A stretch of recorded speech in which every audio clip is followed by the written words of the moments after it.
Hi friends, welcome back to my channel Madina food recipes and vlogs. ఈరోజు చిక్కుడుగాయ తాలింపు చేస్తున్నాను.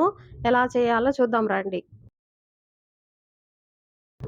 ముందుగా వలిచి పెట్టిన చిక్కుడుగాయ గిన్నెలో వేసుకొని ఒక 2 గ్లాసుల నీళ్లు వేసుకోవాలి.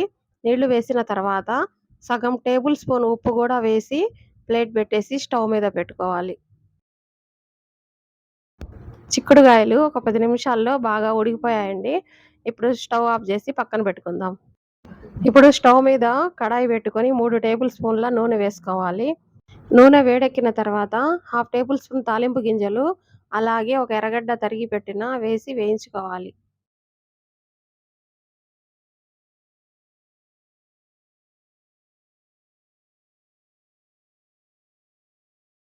ఎర్రగడ్డ బాగా వేగిన తర్వాత 2 రెమ్మలు కరివేపాకు కూడా వేసి వేయించుకోవాలి.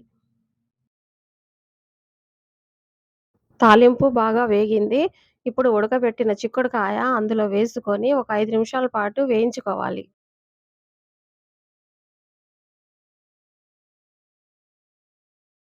చిక్కుడుగాయ బాగా వేయించుకున్న తర్వాత ఒక 2 టేబుల్ స్పూన్ల కొబ్బరి కారం అందులో వేసి 4 వైపులా కలుపుకుంటే ఇంకా రెడీ అయిపోయినట్టే చిక్కుడుగాయ వేపుడు. కొబ్బరి కారం వేసిన తర్వాత చిక్కుడుగాయ 4 వైపులా కలుపుతూ ఒక 2 నిమిషాల పాటు వేయించుకోవాలి.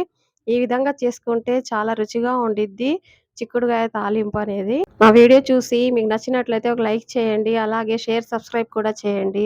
కొత్తగా చూసే వాళ్ళైతే తప్పకుండా సబ్స్క్రైబ్ చేసుకోండి. ఇంకా మంచి మంచి వీడియోలతో మీ ముందుంటాను. ప్లీజ్ అందరూ సపోర్ట్ చేయండి ఫ్రెండ్స్.